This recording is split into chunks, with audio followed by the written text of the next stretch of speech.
En algunos países de América Latina se escucha a los ciudadanos decir que el coronavirus ya pasó. Vemos que se habla de la COVID-19 como un suceso del pasado, pero ¿qué está ocurriendo realmente en la región?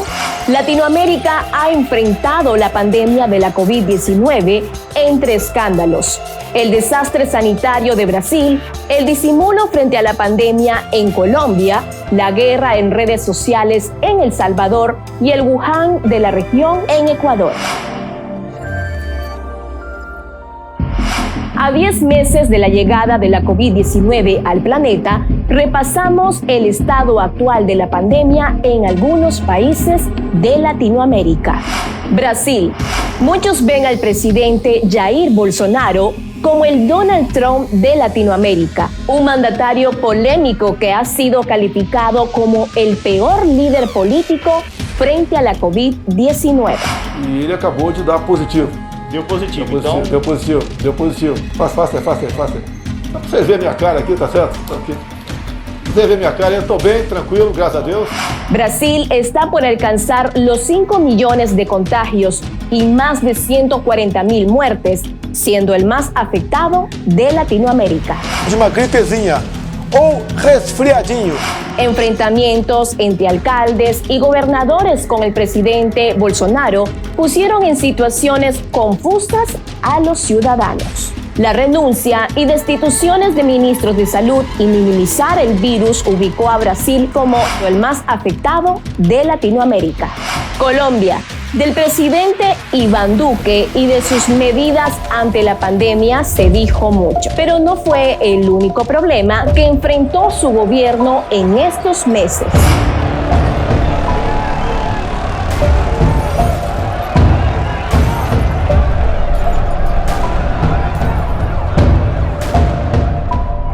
A pesar que fue evidente el mal manejo de la pandemia, al ubicar al país como el segundo de Latinoamérica con más casos positivos, el presidente Duque optó por evadir un poco su crisis sanitaria.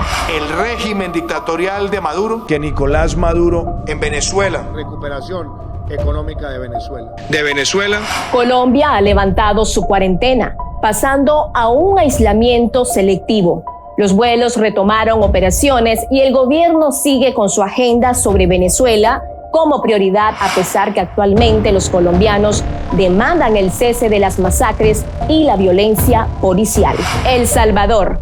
Con la pandemia de la COVID-19, llegó también a El Salvador una serie de escándalos que generaron mucha actividad en redes sociales, terreno donde opera el presidente Nayib Bukele con gran incidencia. Inicialmente, los organismos de derechos humanos cuestionaron las duras restricciones que tomó el gobierno, donde se prohibió la libre movilización y se castigó con confinamiento obligatorio a todos aquellos que incumplieran. Uno tiene que arriesgar, pues, ni modo, ya no hay otra. Y hay que aventarnos ya, como dicen, morimos del virus, morimos del hambre. Se presentaron manifestaciones contra las medidas. Se inauguró un hospital que fue anunciado como el mejor de Latinoamérica y que los críticos al gobierno calificaron de una farsa. Los casos no dejaron de aumentar. Actualmente ya no hay cuarentena obligatoria, pero sí una guerra declarada entre poderes estatales. No se ponen de acuerdo porque te dicen de que tienes que traer el examen de COVID. Yo les presenté el de sangre y les presenté el hisopado y ahora me salen con que es un PCR. Ecuador.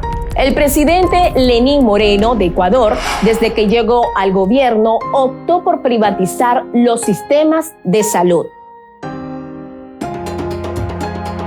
El resultado de estas acciones fue evidente con la llegada de la pandemia de la COVID-19, que generó un colapso hospitalario, personas muriendo en las calles, el colapso funerario y cuerpos que nunca aparecieron. Muchos compararon a Guayaquil como el Wuhan de América Latina. Hace meses, el país retornó a una nueva normalidad y el gobierno asegura que en zonas como Guayaquil tienen repuntes de casos, pero no ven un rebrote. En este mapa se puede observar los países de Latinoamérica que se han adaptado a una nueva normalidad y cuáles aún mantienen una estricta cuarentena.